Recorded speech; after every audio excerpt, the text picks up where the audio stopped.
ओम शांति। आज का बहुत सुंदर विषय है स्वराज्य अधिकारी से विश्व राज्य की प्राप्ति। स्वराज्य अधिकारी से विश्व राज्य की प्राप्ति। वैसे तो अव्यक्त मास चल रहे हैं और यह अव्यक्त मास जनवरी मास हमें ब्रह्मा बाबा की स्मृति दिलाता है। तो बाबा ने अभी भी कहा ब्रह्मा बाबा को क्या करो, फॉलो करो। तो ब्रह्मा बाबा को फॉलो करना अर्थात बाबा ने कर्मातीत बनने के लिए, नारायण बनने के लिए जो पुरुषार्थ किया उस पुरुषार्थ को हमें स्वयं को भी करना, इसको कहेंगे फॉलो फादर। वैसे तो ब्रह्मा बाबा की बहुत सारी विशेषताएं हैं। ब्रह्मा बाबा ने काफी अलग अलग पुरुषार्थ किया, लेकिन ब्रह्मा बाबा ने शिव बाबा के प्रवेशता से पहले भी बाद में भी बाबा ने विशेष एक तो रोज अपना खुद का कर्मेंद्र का दरबार लगाया और दूसरा आत्माभिमानी स्थिति का अभ्यास। ये दो बातों के अभ्यास से ब्रह्मा बाबा नारायण बने, क्योंकि ये राजाई प्राप्त करने के लिए ये पुरुषार्थ बहुत जरूरी है। क्योंकि हम भी यहां क्यों पढ़ रहे हैं, हमारा लक्ष्य क्या है? हमारा लक्ष्य है हम भविष्य में राजा बने, है ना सबका लक्ष्य। हम योग कर रहे हैं, किस लिए कर रहे हैं? भविष्य में राजाई पद की प्राप्ति करने के लिए। ज्ञान भी सुनते हैं किस लिए? राजाई पद की प्राप्ति के लिए। धारणा भी किस लिए करते हैं? राजाई की पद की प्राप्ति के लिए। सेवा भी किस लिए कर रहे हैं? राजाई पद की प्राप्ति के लिए। हमारे चारों सब्जेक्ट का उद्देश्य क्या है? राजा बनने का उद्देश्य है। आज भी बाबा ने कहा ना, रोज अपना घाटा या फायदा चेक करो, तभी वर्षा मिलेगा। तो रोज हमें क्या चेकिंग करना है? राजा बनने के लिए चेकिंग क्या करना है? स्वयं की चेकिंग। मेरी कर्मेंद्रियां मेरे वश में कितनी है? तो कौन कौन राजा बनना चाहते हैं? हाथ खड़ा करो। अच्छा, सभी को राजा बनना है, तो बहुत अच्छी बात है। हाँ, सबकी इच्छा तो है, लेकिन राजा कौन बन सकता है? बाबा ने कोई ये फार्मूला नहीं बताया कि जो इतने सालों से ज्ञान में है वो राजा बनेंगे, जो मधुवन में रहते वो राजा बनेंगे, जिन्होंने साकार माँ बाबा को देखा है वो राजा बनेंगे, जो जोन इंचार्ज है वो राजा बनेंगे, सेंटर पर समर्पित है वो राजा बनेंगे। ये बाबा ने कोई फार्मूला नहीं बताया। फार्मूला क्या है? जिन्होंने संगम युग में अपने पर राज्य किया है अर्थात स्वराज्य अधिकारी बने, वो क्या बनेंगे? भविष्य के राजा बनेंगे। तो सचमुच आज हमारा अपने ऊपर कितना ध्यान है? इसीलिए कहते हैं ना, पहले तुम अपने घर को सुधारो, बाद में दूसरों को सुनाओ। घर मतलब कौन सा घर है? शरीर हमारा क्या है? ये घर है। इस शरीर की हर कर्मेंद्रिय हमारे खुद के वश में हो, वो राजा बन सकता है। और ब्रह्मा बाबा ने इसके तरफ बहुत ध्यान दिया, लेकिन आज हमारा इसके तरफ ध्यान थोड़ा सा कम है। तो राजा बनने के लिए हमें क्या करना है? स्वराज्य अधिकारी बनना है। तो सभी ने हाथ तो खड़ा किया था। तो क्या आप अपना मन अपने वश में किए हैं? मन को कहते हैं कि मन तुम थोड़ा सा 15-20 मिनट के लिए परम धाम में जाना शिव बाबा के पास, और मन कहीं मार्केट में लेके जाता है। हाँ, मन को ऑर्डर करते हैं परम धाम में जाओ, और मन कहीं मार्केट में जाता है। तो आपका मन ही आपका कहना नहीं मानता, तो आप राजा कैसे बनेंगे? इसीलिए राजा बनने के लिए रोज जैसे बाबा ने एक एक कर्मेंद्र से बातें की, तो हमें भी फॉलो फादर करना, अर्थात ये लक्ष्य रखना है। अन्यथा रिजल्ट आएगा, राजा कैसे बनेंगे? तो राजा बनने के लिए स्वराज्य अधिकारी स्थिति बड़ी जरूरी है। हर युगों में राजा बनने की अलग अलग विधि होती है। सतयुग और त्रेता की क्या विधि है? जिन्होंने संगम युग में ईश्वरीय ज्ञान और योग के आधार से अपने इंद्रियों पर शासन किया, वही सतयुग और त्रेता के क्या बनेंगे? राजा बनेंगे। और द्वापर युग में कौन राजा बनेंगे? जिसके पास सैन्य बल है, बाहुबल है, वो सैन्य बल के आधार से, बाहुबल के आधार से दूसरे राजा को पराजित करके उसकी चेयर छीनेंगे और राजा बनेंगे। ये कहां की रीति है? द्वापर की। और कलयुग की रीति क्या है? देख रहे ना, जितना दूसरे की बुराई करते हैं, हाँ, माइक के ऊपर, ये पार्टी ऐसी है ऐसी है, और बुराई करने से लोगों को क्या होता है? भावना बिगड़ जाती है। और इसीलिए बराबर क्या करते हैं? जो दूसरे की बुराई करते हैं वो जीत जाता है। तो वो कहां का राजा है? भले वो योग्य हो या न हो, यह है कलयुग का शासन। तो इसी तरह हमें अगर सतयुग का राजा बनना है तो क्या करना है? अपने कर्मेंद्रियों पर शासन करना है। क्योंकि जिसका अपने इंद्रियों पर शासन है, उस व्यक्ति का व्यक्तित्व सबको पसंद आता है। उसका संपर्क, उसके बोल, उसका हर बात हमें अच्छी लगती है, क्योंकि उसका अपने इंद्रियों पर शासन है। इसीलिए हमें क्या बनना है? अगर सतयुग का शासन करना है, सतयुग के राजा बनना है, अपने पर शासन करना है, तो रोज अपना क्या लगाना है? दरबार लगाना है। क्योंकि राजाओं की निशानी होती है। जो राजा बनने वाले हैं, हाँ, सभी ने हाथ खड़ा किया था ना, तो चेक करो क्या ये निशानी मेरे अंदर है। राजा की पहली निशानी है, राजा दानी होता है। राजा के घर से कोई भी खाली नहीं जाता। कहते थे नहीं, एक राजा था, वो बहुत दान करता था, कहानी आती थी पहली। तो क्या हम भी दान करते हैं? मेरे सामने से कोई ऐसा ही खाली तो नहीं जाता। कोई ट्रेन में जा रहे या बस में जा रहे, कोई बाजू में बैठा है, जहां से बैठे वहां से अंत उतरने तक उसे बात भी नहीं किया, उसको एक शब्द भी ज्ञान का नहीं सुनाया, तो आपके घर से कैसा गया? वो खाली गया। किसी को मनसा से दान दो, वाचा से दान दो, शक्ति का दान दो, कुछ ना कुछ जो देता है वो कौन है? राजा। जो देता नहीं वो राजा कैसे बनेगा? इसीलिए क्या चेक करना अपने आप को, हम देते हैं किसी को कुछ? दूसरे राजा की निशानी क्या होते हैं?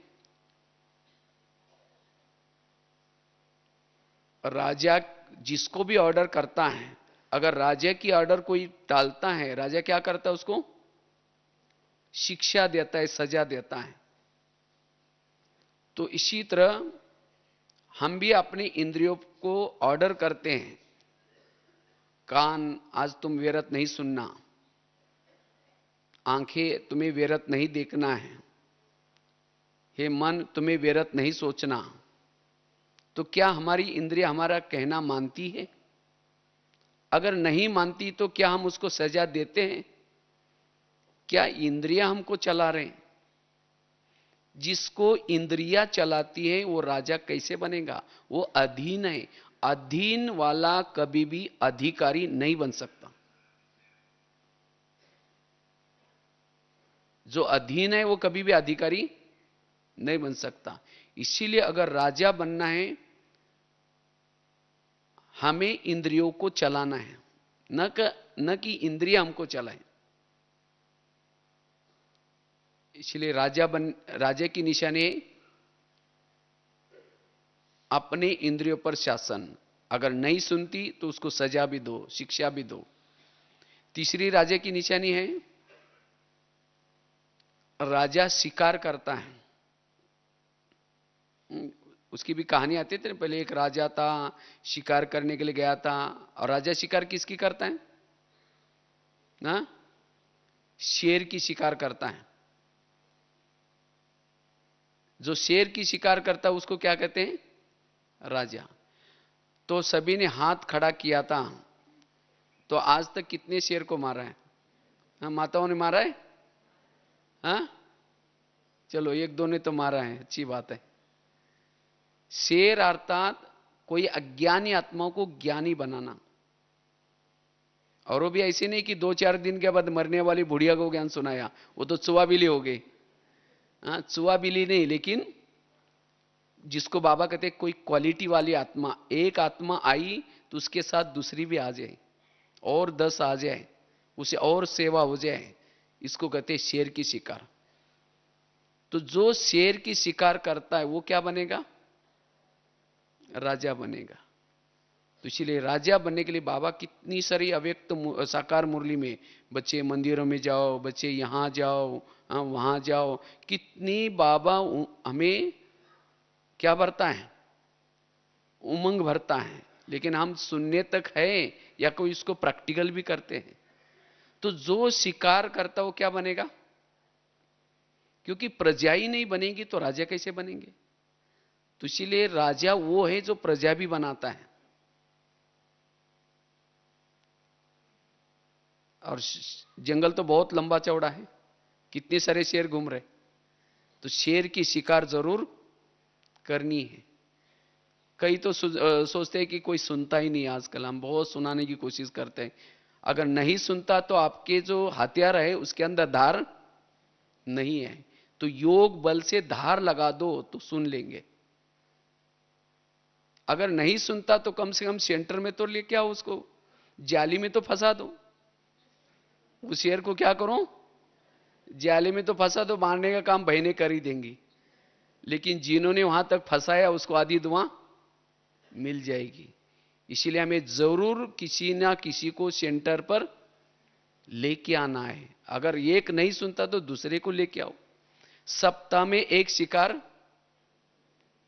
जरूर करनी है। राजा एक संडे के दिन या कोई ना कोई दिन मुकर्रर करके शिकार के लिए खास निकलता था। तो इसी तरह हमें भी क्या करना है? कोई ना कोई एक दिन मुकर्रर करके शिकार करने के लिए जरूर निकलना है। तो एक सप्ताह में एक शिकार करेंगे तो एक महीने की कितनी हो जाएगी? 4, 12 महीने की कितनी हो जाएगी? चलो कम से कम एक तो करें। मास में एक भी करेंगे तो भी 12 शिकार हो जाएगी। तो इसीलिए हमें शिकार जरूर करनी है। लेकिन याद रखना, कभी कभी तो अखबार में ऐसा आता है कोई शिकार करने के लिए गया था, और जब शिकार करने के लिए गया था तो गया था शेर की शिकार करने के लिए, लेकिन शेर ने उसको फाड़ के रख दिया। कभी कभी उल्टा हो जाता है। तो कई भाई बहनों को नशा चढ़ जाते हैं, ज्ञान सुनाने के लिए जाएंगे और जाकर के कहेंगे हम ब्रह्मा कुमारी में जाते हैं, परमात्मा आया है, आप भी चलो ना। कहेंगे आप भी फंस गए क्या वहां?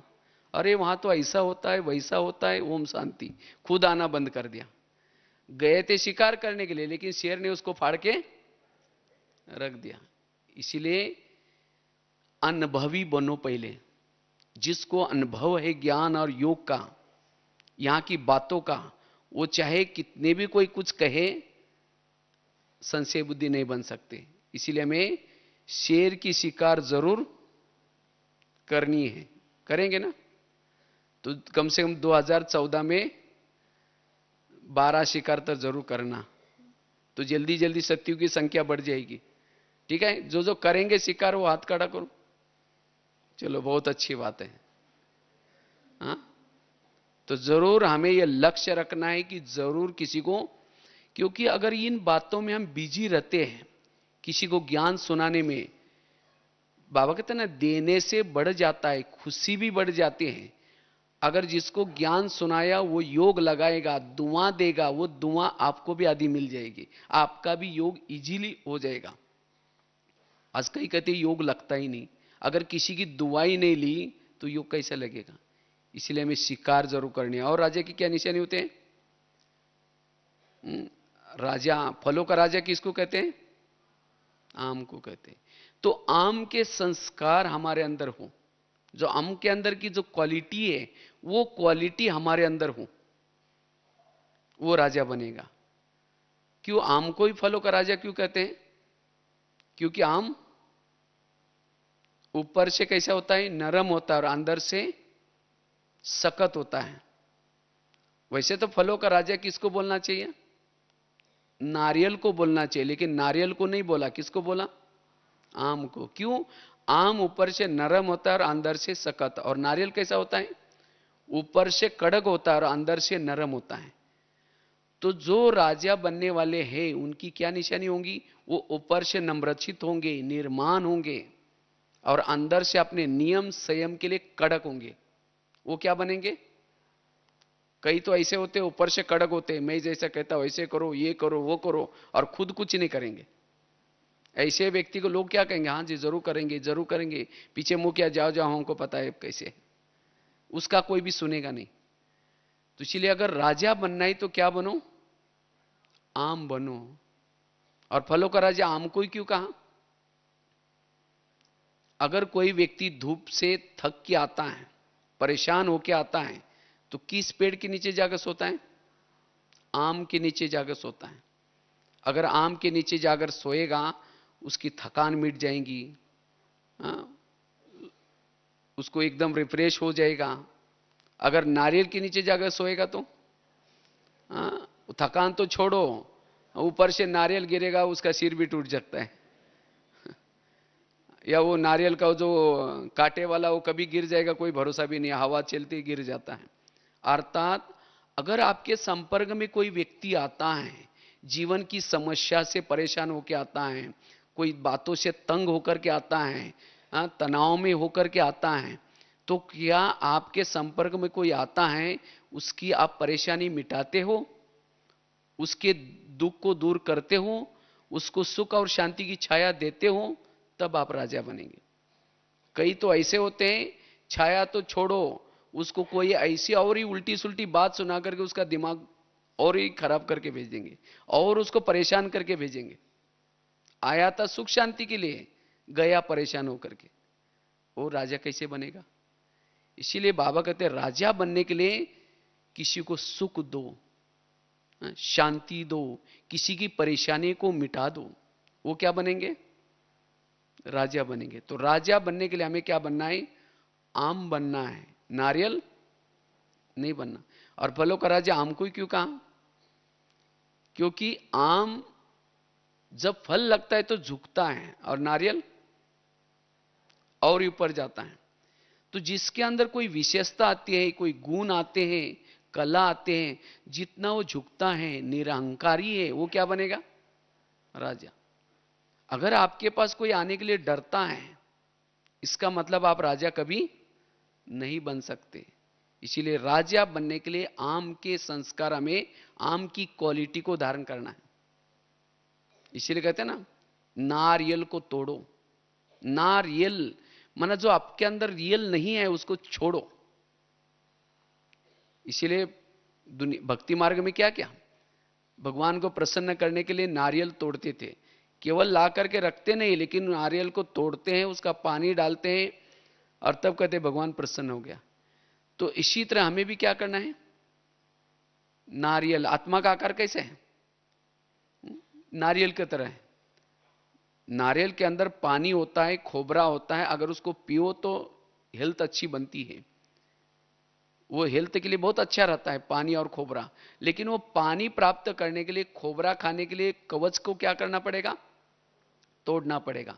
इसी तरह आत्मा का आकार भी नारियल की तरह है। उस आत्मा के अंदर शांत स्वरूप, आनंद स्वरूप, शक्ति स्वरूप, प्रेम स्वरूप ओरिजिनल गुण है। अगर उस ओरिजिनल गुण को प्राप्त करना है तो ऊपर के विकारूपी कवच को क्या करना पड़ेगा? तोड़ना पड़ेगा। इसीलिए हम सभी ने भी नारियल लाकर के शिव जी के सामने अर्पण किया है, लेकिन अब तोड़ा, कोई 10 साल से तोड़ रहे, कोई 20 साल से तोड़ रहे। जब तक नारियल नहीं टूटेगा तब तक बाबा प्रसन्न नहीं होगा। इसीलिए हमें ये नारियल को तोड़ना है, ओरिजिनल संस्कार को बाहर लाना है। तो राजा बनने के लिए हमें क्या करना है? ये 4 विशेषता धारण करनी है। पहली बताई, अगर राजा बनना है तो क्या करना है? दान करना है। कईयों को लगता है ब्रह्मा कुमारी में आ गए तो राजा तो बन ही जाएंगे, ऐसी कोई बात नहीं है। याद रखना, यहां जो बोएंगे संगम युग में वही बाबा अनेक गुना होकर के देता है। अगर यहां नहीं करेंगे तो मिलेगा भी नहीं। अगर यहां बोया ही नहीं तो मिलेगा कहां से? एक बहुत सुंदर एक घटना आपको सुनाते। एक बहू थी, वो शादी से पूर्व बहुत दान पुण्य करती थी, लेकिन जब उसकी शादी होती है दान पुण्य नहीं करती। उसकी शादी हुई थी एक सेठ जी के घर में। वो थे सेठ जी लेकिन थे कंजूस, कभी भी दान पुण्य नहीं करते। तो एक बार सब, उसका पति, सास, ससुर सब महल के बाहर, उनका गांव में महल था बहुत बड़ा, सेठ जी थे, वो बाहर बैठे थे। तो इतने में एक सन्यासी आया और सन्यासी कहता है मुझे थोड़ा भिक्षा दो। तो बहू क्या कहते हैं, मैं बासी खाती और भूखी सोती हूं, तुमको कहां से दूं? तो सास को तो गुस्सा आया उसको, लेकिन कुछ नहीं बोला, वो सन्यासी था। दोबारा वो सन्यासी कहता है मुझे थोड़ी भिक्षा दो। दोबारा वो कहते हैं कि आपने सुना नहीं, मैं बासी खाती और भूखी सोती है, तुमको कहां से दूं? सन्यासी चला गया। तो सास ने उठ करके उसको 2 थप्पड़ लगा दी। कहते तुमने तो हमारा नाम खराब किया, कब आपको बासी खिलाया और कब भूखा सुलाया? तो फिर उसकी बहू कहते हाँ, रोज मैं बासी खाती और भूखी सोती हूं।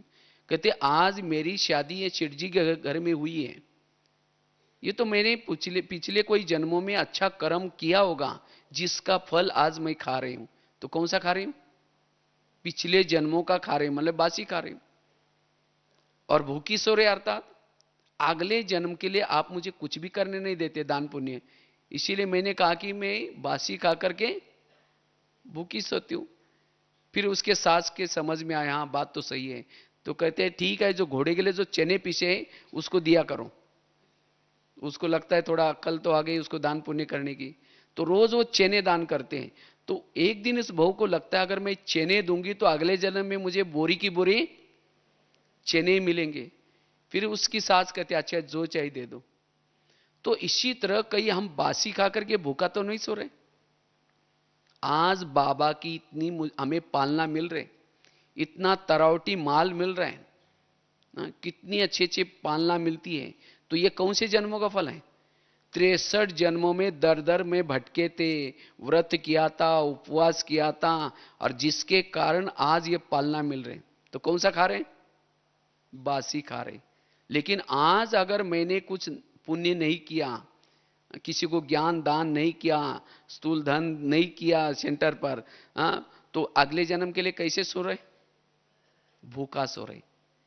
कभी कभी आप अपने जीवन की एक पिक्चर, चित्र बना दो, हम भविष्य कैसा चाहते।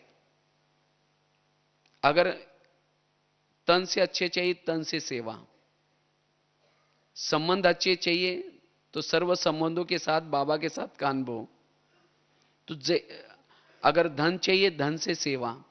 तो जैसा जीवन चाहते संगम युग में वो करना पड़ेगा, अगर नहीं करेंगे तो नहीं मिलेगा। इसीलिए बासी खाकर के भूखा नहीं सुना। तो एक तो दान के संस्कार, दूसरा बताया राजा अर्थात जो अपने इंद्रियों पर शासन करता है, तीसरा बताया राजा अर्थात जो शिकार करता है, और चौथा बताया राजा अर्थात आम के संस्कार।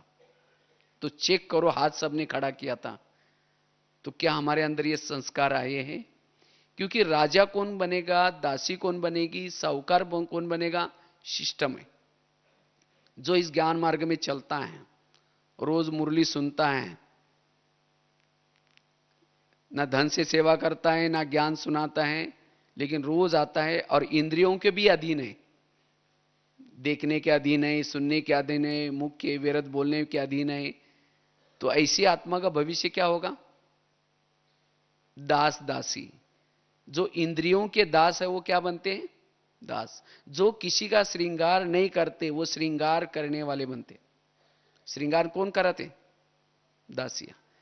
जो यहां छोटी छोटी बातों से उदास रहते वो दास दासी बनते।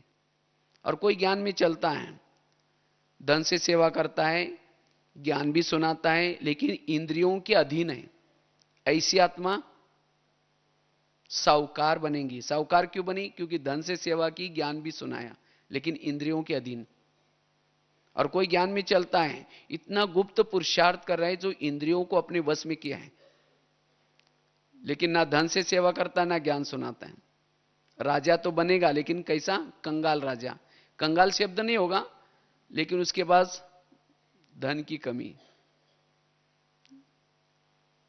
और कोई ज्ञान में चलता है, धन से सेवा करता है, ज्ञान भी सुनाता है, इंद्रियों को भी शासन किया है, ऐसी आत्मा क्या बनेगी? संपन्न राजा। तो चेक करो मेरी गाड़ी कौन से ट्रैक में चल रही। अभी भी हम ट्रैक को बदल सकते हैं। इसीलिए बाबा कहते बच्चे रोज अपनी चेकिंग करो। राजा बनने के लिए आए हैं, तो क्या हम राजा बन सकते हैं? तो रोज अपने कर्मेंद्र का क्या लगाना है?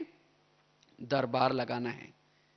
तो बात चल रही थी राजा बनने के लिए स्वराज्य अधिकारी, क्योंकि जो स्वराज्य अधिकारी है वो वायुमंडल को भी शुद्ध बना सकता है। जो इंद्रियों के अधीन है वो वायुमंडल को खराब करेगा, वो योगी नहीं बन सकता, उसका योग नहीं लगेगा। जो कर्मेंद्र के अधीन है, जैसे भारत में अंग्रेज घुसे थे, कैसे घुसे थे? भारत में अलग अलग नवाब थे, और उन नवाबों ने, अंग्रेज लोगों ने क्या क्या नवाबों के साथ दोस्ती की, और जिसके कारण क्या हो गया? भारत के ऊपर अंग्रेज लोगों ने अटैक किया। इसी तरह जिसका इंद्रियों पर शासन नहीं है, माया कहां से आती है? माया आज हमारी ही कर्मेंद्रिय के द्वारा आती है। अगर कर्मेंद्रिय की हम चेकिंग नहीं करेंगे, उनको सशक्त नहीं बनेंगे, तो हम माया के अधीन हो जाएंगे, वो कमजोरी को परिवर्तन नहीं कर सकेंगे। इसीलिए हमें अपने किले को मजबूत करना है। शरीर क्या है हमारा? बहुत बहुत पुराना किला है, हम राजा रहते हैं इसके अंदर। हर राजा का अपना अपना किला है। तो इस किले को क्या बनना है? मजबूत करना है। कोई भी जगह से माया ना आए, रोज इनकी चेकिंग करनी है। जैसे भारत में बंगाल का नवाब, बिहार का नवाब, सूरत का नवाब, अलग अलग नवाब थे। अंग्रेज लोग आए, उनके साथ दोस्ती की, और उसके बाद धीरे धीरे दिल्ली के ऊपर अटैक किया, और भारत क्या हो गया? परातंत्र हुए। तो इसी तरह शरीर भी हमारा एक इंडिया है, और इस इंडिया की राजधानी आत्मा राजा है, आप रुकुटी में रहता है, दिल्ली। और इस इंडिया में कई नवाब भी है। कौन से? कान, मुख, आंख, मन, बुद्धि, ये सब कौन है? नवाब।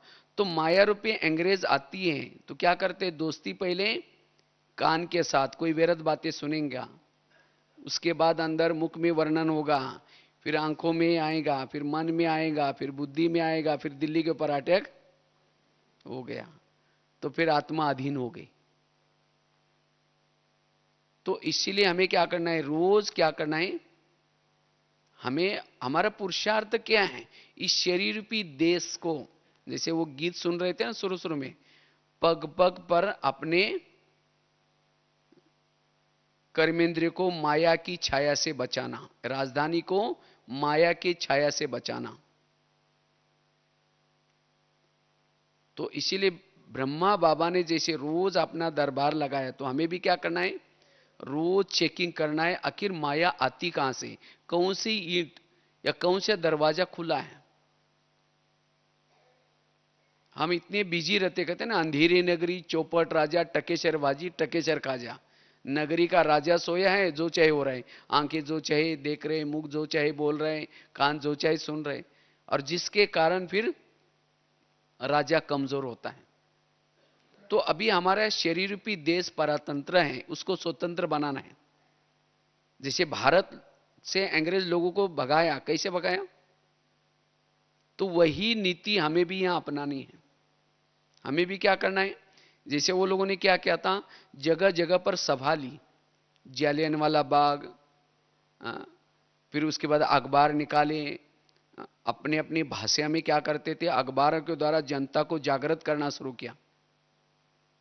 अलग अलग नारे बनाए, वंदे मातरम, कहते जब वंदे मातरम नारा शुरू किया, अंग्रेज लोगों को बिल्कुल बोलने नहीं देते थे, उनको, इंडियन वालों को। क्यों? उनको तो हिंदी इतनी अच्छी आती नहीं थी, उनको लगता था ये हमको क्या बोल रहे, बांधो और मारो, वंदे मातरम, तो इसीलिए मना करते थे। तो आखिर जब ये अखबार के द्वारा अलग अलग सभा लेकर के जब भारत की जनता जागृत हो गई, तो सभी ने नारा लगाया कि कौन सा, अंग्रेजों go back, Simon go back, Bharat छोड़ो, और तब चले गए। इसी तरह हमें भी शरीर रूपी देश में, इस इंडिया में माया रूपी अंग्रेज घुसे हैं, अब उनको निकालना है। तो क्या करना पड़ेगा? रोज दरबार लगा करके एक एक कर्मेंद्र को क्या करना पड़ेगा, जागृत करना पड़ेगा। हे आंखें, तुम जो व्यर्थ देख रहे, ये भले क्षणिक अच्छा है, लेकिन इससे मेरा कितना घाटा होता है, इसने माया ने मेरे हमारे लिए क्या क्या किया। तो इसी तरह हर कर्मेंद्रिय जागृत हो जाए, तो सभी कर्मेंद्रिय के दिल से निकले माया गो बैक, तब माया चली जाएगी। अब होता क्या है, आत्मा कहता है माया गो बैक, कान कहता है और क्या हुआ, कोई बात ना, आ जाए, कान कहता है आ जाओ, कोई बात नहीं। अगर घर का ही कोई भेदी बना है, कोई बॉर्डर पर रहने वाला कोई दुश्मन से मिला है, वो देश की हालत क्या हो सकती है, उस घर की हालत क्या हो सकती है। इसीलिए बाबा कहते बच्चे रोज अपना क्या लगा दो, दरबार लगा दो, और एक एक कर्मेंद्र को क्या करो, समझाओ। तो कैसे हमें दरबार लगाना है? रोज जब हम अमृत वेला करते हैं, ये समझो कि शरीर हमारा क्या है, एक देश है, शरीर हमारा एक ऑफिस है, ये कर्मेंद्र हमारे कर्मचारी है। तो रोज अमृत वेला करके जब शरीर में प्रवेश करते हैं, उसके बाद 5-7 मिनट अपने कर्मेंद्र से बातें करो। जब शरीर में प्रवेश किया तो सभी कर्मेंद्र से गुड मॉर्निंग करो, और गुड मॉर्निंग करके एक एक से बात करो। कैसे बात करो? सबसे पहले कान से बात करो, हे मेरे कान, तुम मेरे इस राज्य की शान हो, अगर तुम ना होता तो मैं ईश्वरी महावाक्य कैसे सुनता, और मेरा तो तुम्हारे पर बहुत विश्वास है, इसीलिए मैंने तुमको बॉर्डर पर रखा है। कान कहां है? बॉर्डर पर है। तो मेरा तो तुम्हारे पर विश्वास है, मैंने तुमको बॉर्डर पर रखा है, लेकिन आजकल तुम दुश्मन से मिले हैं, मुझे तो पता नहीं था। क्योंकि मैं जब आज अमृतवेला परमधाम में गया था, मेरा परम हितैषी शिव बाबा, उसने तुम्हारे लिए इशारा किया है। इसीलिए हे कान, तुम मेरे राजाई में रहते हो, मेरा खाते हो। क्योंकि कान जिंदा क्यों है? कान के पास जो खून सप्लाई होता है, कहां से होता है? आत्मा जो मेहनत करके ये करते हैं, वहां सप्लाई होता है। तुम मेरा खाते हो, मेरे राजाई में रहते हो, और मुझे धोखा देते हो। इसीलिए हे कान, आज से तुम्हें सावधान होना है। फिर रात को 10 बजे सोने से पहले फिर मैं दरबार लगाऊंगा। ये सवेरे की बात है, अमृत वेले के बाद 5-7 मिनट के लिए। अगर रात को दरबार लगाऊंगा, चेकिंग करूंगा, और उसी दरमियान अगर सारा दिन में कुछ व्यर्थ सुना है तुमने, तो मैं सबके बीच में तुमको सजा दूंगा। और ये भी नहीं समझना कि आप हमें तो कुछ पता ही नहीं चलेगा। क्योंकि आजकल मैं शिव बाबा, जैसे वो गीत में था ना, खुदा दोस्त मेहरबान हुआ है, फिर से खोई हुई राजे क्या कर रहे हैं, दिलाने की मेहनत कर रहे हैं। तो शिव बाबा के सहयोग से मैं फिर से अपना राजाई वापिस लेना चाहता हूं। अगर तुमने सारा दिन में कुछ व्यर्थ सुना है, मैं तुम्हें सजा दूंगा। और यह भी नहीं समझना कि मुझे कुछ पता ही नहीं चलेगा। आजकल मैंने पूरे किले के चारों तरफ से सीसी कैमरे लगाए हैं, क्योंकि आजकल जमाना है ना सीसी कैमरे का। अगर उस सीसी कैमरे के रिकॉर्ड में कुछ आएगा तब सजा मिलेगी। आगे चलो, मुख के पास। हे मेरे मुख, तुम भी मेरे इस राज्य के शान हो। अगर तुम ना होते, मैं ईश्वरीय महावाक्य औरों को सुना करके दुआएं कैसे लेता। मुझे तुम्हारे द्वारा बहुत दुआएं मिल रही, लेकिन कभी कभी तुम क्या करते हो, मेरे ही आत्मा भाई का इंसल्ट करते हो, अपमान करते हो, जिसके कारण वो आत्मा भाई मुझे दुआ देने के बजाय बदुआई देता है। क्या मैंने किसी का अपमान करने के लिए तुमको रखा है राजाई में? अगर तुमने किसी का अपमान किया तो तुम्हें भी मैं सजा दूंगा। आगे चलो, आंखों के पास। हे मेरे आंखें, तुम भी मेरे इस राज्य के शान हो। अगर तुम ना होते, मैं परमात्मा को कैसे देखता। मुझे तो 84 जन्म में बहुत सारे आंखें मिली है, लेकिन तुम्हारे जैसे भाग्यशाली आंखें कोई नहीं मिली। क्यों? तुम्हारे द्वारा मैंने वो सत्यम शिवम सुंदरम को घंटों तक देखा है, जिसको देखने के लिए सारी दुनिया की आंखें तरस रहे, एक सेकंड के लिए दर्शन के लिए तरस रहे, और तुम्हारे द्वारा उसको मैंने घंटों तक देखा है। तो क्या वो सत्यम शिवम सुंदरम को देखने के बाद तुम्हारा पेट नहीं भरा? आखिर तुम इस संसार की व्यर्थ बातें क्यों देखते हो? अगर तुम व्यर्थ बातें देखेगा तो मैं तुम्हें सजा दूंगा। आगे चलो, पांव के पास। हे मेरे पांव, तुम भी मेरे इस राज्य के शान हो। अगर तुम ना होते, मैं इस सेवा के लिए कैसे जाता। क्योंकि मैं भले मुख से भाषण करता हूं, आधी दुआ किसको मिलती? तुमको मिलती है, पांव को मिलती है। भले हाथ से कर्मना सेवा की, आधी दुआ किसको मिलती है? पांव को। क्यों? पांव क्या करता है? सभी इंद्रियों को अपने सिर पर उठा करके लेके आता है। इसीलिए कोई भी व्यक्ति घर में आता है, उसके चरण छूते हैं, चरण तुम्हारा धन्यवाद, इस व्यक्ति को घर में लाया। चरण में कोई आत्मा नहीं है, लेकिन चरण क्यों छूते हैं? लेकिन कभी कभी है चरण, तुम किसी का परिचिंतन करने के लिए भी सबको लेके जाते हो। उस समय तुम मुख को कहना है, भले तुमको परिचिंतन करना, आराम से जाना, 1 घंटा तक आराम से परिचिंतन करके वापिस आ जाना। अब पांव वहां जाएंगे नहीं तो मुख अकेला जाएगा वहां, हाँ, कान अकेले जाएंगे। तो इसलिए अगर हे पांव तुमने कुछ व्यर्थ परिचिंतन करने के लिए किसी को लेके गया तो तुमको भी सजा मिलेगी। फिर आगे चलो, मन के पास।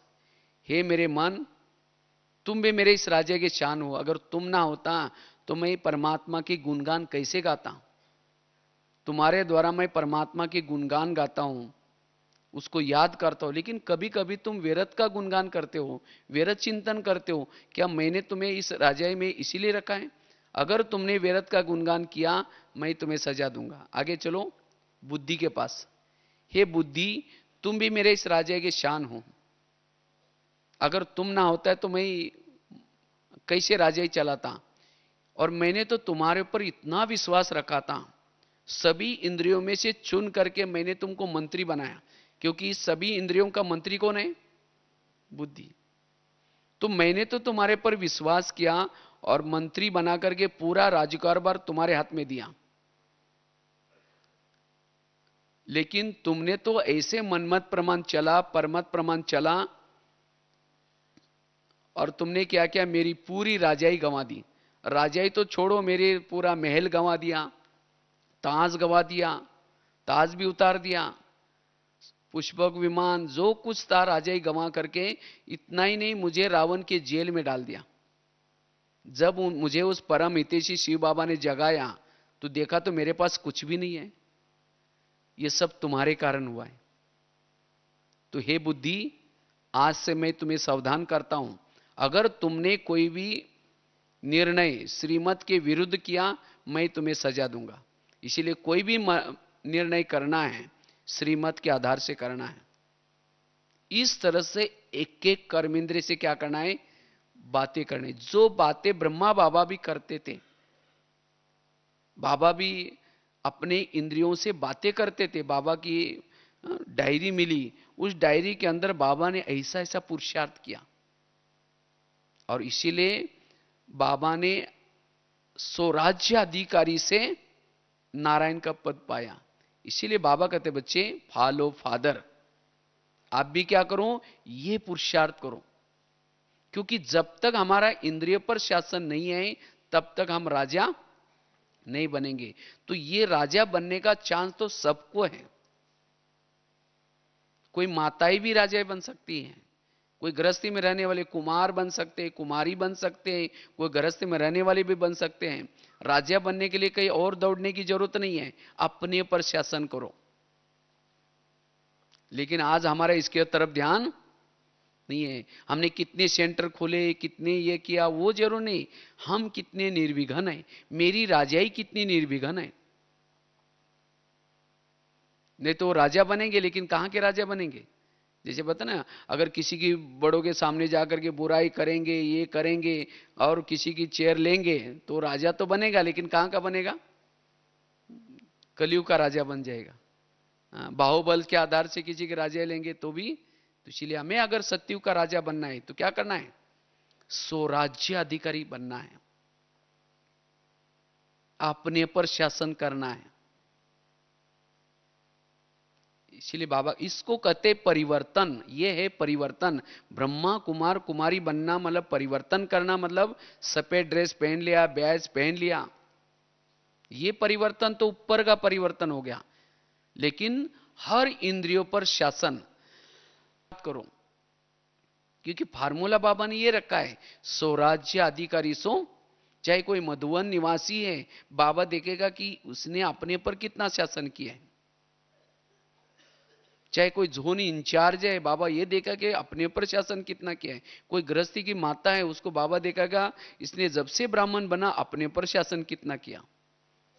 इसलिए चेक करो, सभी ने हाथ खड़ा किया था कि हमारा इतना सूक्ष्म पुरुषार्थ है, और जिसकी हर इंद्रिया सशक्त होगी, इस किले के अंदर कोई भी माया की सेना अटैक नहीं कर सकती। और जो स्वराज्य अधिकारी है वो आत्माभिमानी स्थिति में रहेगा,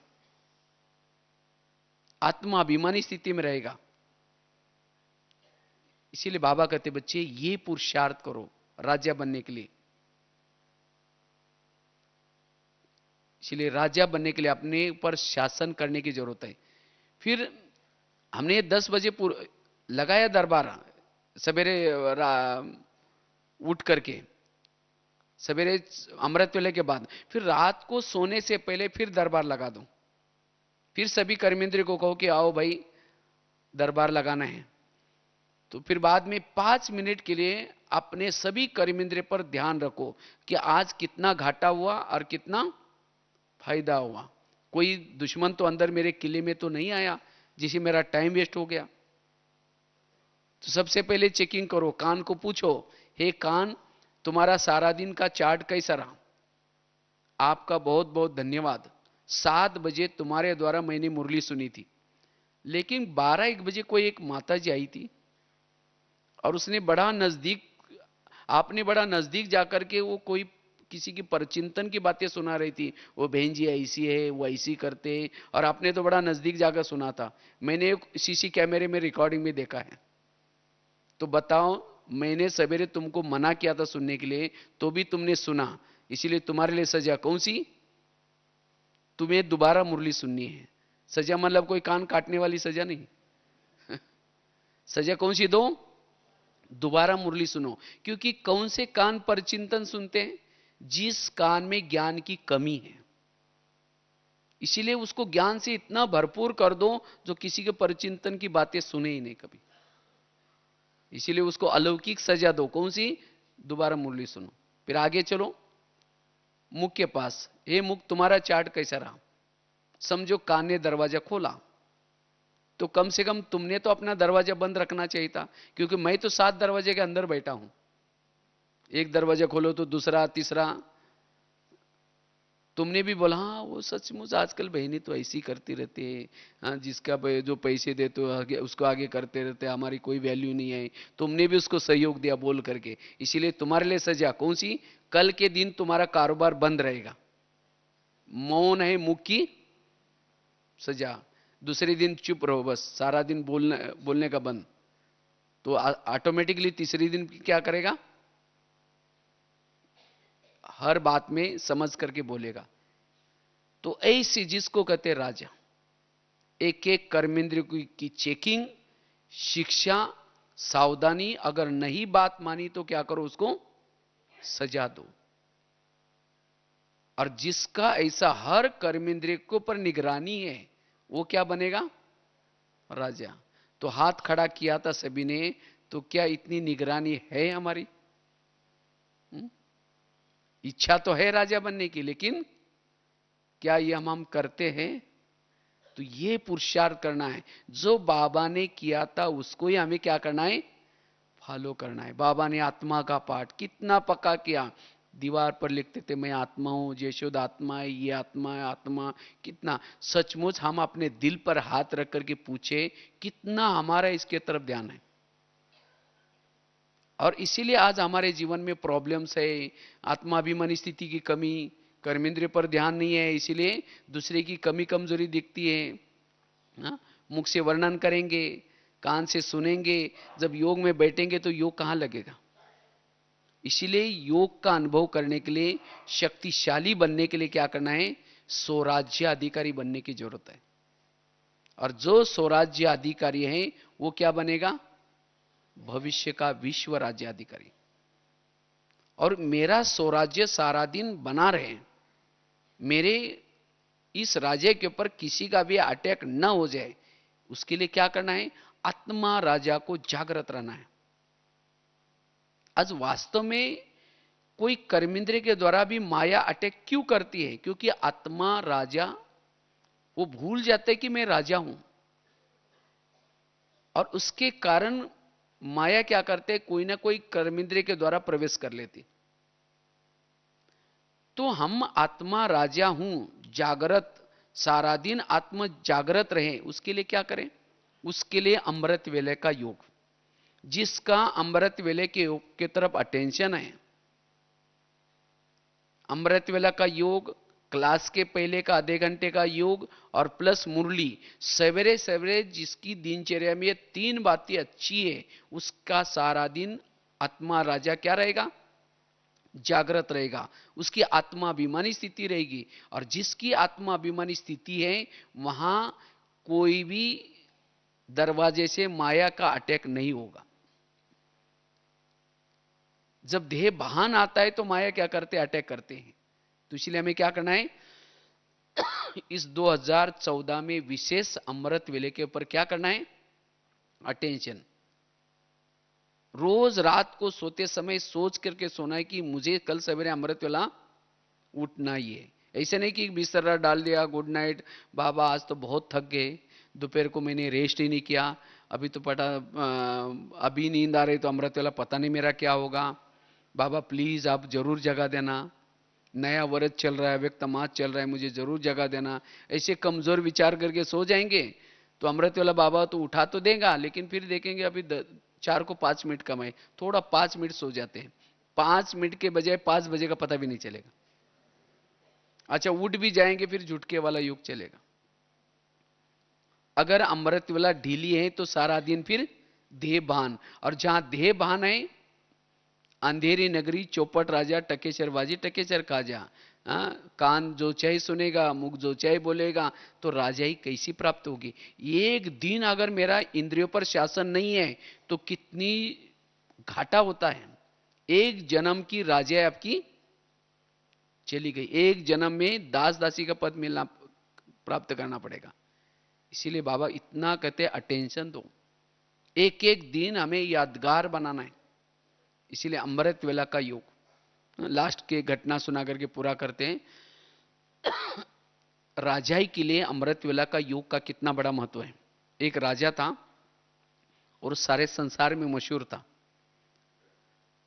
तो एक बार उसी राजे के पास एक सन्यासी आया, उसने देखा कि राजा इतना अच्छा क्यों है। तो रोज क्या करता है, उसको देखता है, लेकिन उसको पता नहीं चला कि राजा इतना अच्छा क्यों है, मशहूर क्यों है। लेकिन तब उसको पता चला इस राजे की उसने दिनचर्या बड़ी नजदीक से देखी। तो राजा रोज सवेरे उठता था, सवेरे सवेरे उठता था, हर एक के पास जाता था, मंत्री के पास जाता था, गुड मॉर्निंग, कैसे, हाउ आर यू, हाँ, हर एक के पास पूछताछ करता था। और राजा सवेरे उठने के कारण उसकी प्रजा, मंत्री सब वो भी अलर्ट रहते थे, और उसके कारण उसकी राजाई अच्छी थी। कुछ साल के बाद उस सन्यासी को क्या पता चला, राजा कंगाल हो गया। तो राजा को लगता है ये कैसे हो सकता है, वो सन्यासी को लगता है ये कैसे हो सकता है, इतना अच्छा राजा कंगाल कैसे हो गया। तो फिर वो सन्यासी उस राजे के पास दोबारा गया कि कंगाली का कारण क्या है। उसने बड़ा नजदीक से देखा, लेकिन उसको पता नहीं चला। आखिरकार उसको याद आया कि उसकी पहली दिनचर्या अलग थी, और अभी तो आराम से सोया पड़ा है। तब पता चला कि अच्छा ये कंगाली का कारण है। लेकिन अब क्या करें, अगर डायरेक्ट बताऊं तो मुझे मार देगा। तो जाकर के उस राजा को युक्ति बताता है कि कहता है, राजन, आपके महल के पास मैंने एक हंस को देखा है। तो राजा ने कहा क्या हुआ फिर। तो कहता है उस हंस की एक बहुत बड़ी विशेषता है। बोला क्या विशेषता है। जिसकी नजर उसके ऊपर पड़ेगी वो सारे संसार में मशहूर हो सकता है। तो राजा कहता है मुझे भी मशहूर होना है। कहता है आपको हंस को देखना पड़ेगा। कहता है कोई बात नहीं, कल से जाऊंगा देखूंगा। कहता है लेकिन वो राजन, वो हंस आता है सवेरे सवेरे, जल्दी आता है और जल्दी फिर चला जाता है। कहता ठीक है, मैं पहले भी उठता था फिर उठूंगा। तो जब राजा सो जाता था, उसके राजा में क्या होते थे, चोर घुस जाते थे, और चोर घुस करके सामान पार करते थे। तो उसके कारण वो राजा कंगाल बना था। लेकिन जब वो राजा हंस को देखने के लिए उठना शुरू करता है, तो रोज की तरह चोर चक्कर लगा रहे थे। तो देखा कि राजा आज तो उठा हुआ है, चलो कल आ जाए। फिर कल फिर वो राजा वो हंस को देखने के लिए रोज उठना शुरू किया। तो चोरों ने आना क्या किया, बंद कर दिया। और जब चोरों ने आना बंद किया तो राजा धीरे धीरे मशहूर होता होता सारे संसार में मशहूर हो गया। फिर वही सन्यासी एक बार आया, उसने कहा कि आपने हंस को देखा। कहता है हंस को तो नहीं देखा, लेकिन मेरी राजाई बहुत अच्छी हो गई। तब वो सन्यासी कहता है यही मैंने आपको युक्ति बताई। अगर मैं आपको बोलता कि आप सोते रहते इसीलिए ऐसा होता है, तो आप मेरा सिर काटते। इसलिए ऐसे आप रोज उठा करो, आपकी राजाई सारे संसार में मशहूर रहेगी। तो ये कहानी किसी और की नहीं है, कहानी हमारी अपनी है। हम भी राजा थे, कब, सतयुग त्रेता में। अब भी वहां की राजाई मशहूर है। क्यों, वहां आत्मा राजा कैसा था, जागृत था, और उसके कारण उसके राजा में सब कुछ ठीक था। लेकिन धीरे धीरे आत्मा राजा क्या हो गया, सो गया। वो भूल गया कि मैं कौन हूं। और आत्मा राजा सोने के कारण इस शरीर रूपी महल में 5 चोर घुस गए। कौन से, काम, क्रोध, लोभ, मोह। और इन्होंने क्या किया, पूरे राजा को लूट लिया। मंत्री इधर का माल उधर करने लगा, बुद्धि भी मंत्री। तो फिर जैसे वो सन्यासी आया, इसी तरह शिव बाबा आकर के देखता है कि ये राजा ही इतने अच्छे थे, इनको क्या हो गया। जब देखा कि ये तो सोया पड़ा है, खुद को भूला हुआ है, फिर बाबा एक युक्ति बताता है। कौन सा, आपके इस शरीर रूपी महल के आसपास एक फरिश्ता आता है। ब्रह्मा के तन में शिव बाबा आता है। कितना बजे आता है, सवेरे सवेरे 2 बजे से लेकर के 5 बजे तक चक्कर लगाता है। जो उस फरिश्ता को देखेगा, उसे बात करेगा, उसे ध्यान लगाएगा, वो सारे संसार में मशहूर हो जाएगा। तो जो सवेरे उठ करके बाबा से योग लगाता है, शक्तियां लेता है, उसकी आत्मा ज्योति क्या हो जाएगी, जागृत हो जाएगी। और जहां आत्मा ज्योति जागृत है, वहां कोई भी चोर नहीं आएगा। जिस दिन आप अमृत वाला अच्छा करते हैं, योग लगाते हैं, तो सारा दिन आत्मा अभिमानी स्थिति होती है, कोई भी विकार अटैक नहीं कर सकता। तो इसीलिए अगर राजाई लेनी है तो क्या करना है, अमृत वेले का योग बड़ा जरूरी है। जिसका अमृत वेला सोमान लेकर के जागृत नशे में रहता है, और उसके साथ साथ क्लास में भी आकर के आधा घंटा पहले योग करके, जो क्लास के पहले योग करता है उसको मुरली से नशा चढ़ेगी, आनंद आएगा, अतीन्द्रिय सुख मिलेगा। और जिसकी ये तीन बातें अच्छे हैं, वो सारा दिन आत्म ज्योति जागृत रहेगी और वो सारे संसार में मशहूर, वो राजा बन सकता है। उसकी हर, जैसे घर में कोई बड़ा होता है, छोटे लड़ते नहीं, इसी तरह शरीर रूपी घर में आत्मा बड़ा है, अगर वो जागृत है तो सभी इंद्रियां चुपचाप रहेगी। इसीलिए हमें राजाई प्राप्त करने के लिए आत्माभिमानी स्थिति में रहना जरूरी है, जो ब्रह्मा बाबा ने पुरुषार्थ किया था। तो इसीलिए खास हमें बाबा को फॉलो करने के लिए क्या करना है, रोज अपना दरबार भी लगाना है। इसीलिए बाबा कभी कभी मुरली में भी कहते हैं, बच्चे रोज अपना दरबार लगा दो। लेकिन हम तो सुन तो लेते हैं लेकिन करते नहीं। अगर नहीं करेंगे तो फिर राजा कैसे बनेंगे। तो राजा बनने के लिए हमें स्वराज्य अधिकारी बनना है। जो स्वराज्य अधिकारी वो क्या बनेगा, विश्व, इस सैंपल की दुनिया है, जैसे ये दुनिया है 70% पानी है, इसमें भी शरीर में भी 70% पानी है, इतने इसमें 750-800 करोड़ लोग हैं, इसमें भी 750-800 करोड़ जीवाणु हैं, इसमें भी 3 लोग हैं, इसमें भी साकार लोग, आत्म लोग। तो इसलिए जो इस शरीर रूपी देश में शासन करेगा वही इस स्थूल दुनिया में भी शासन कर सकता है। तो इसलिए राजा बनने के लिए स्वराज्य अधिकारी की स्थिति जरूरी है। ठीक है, ओम शांति।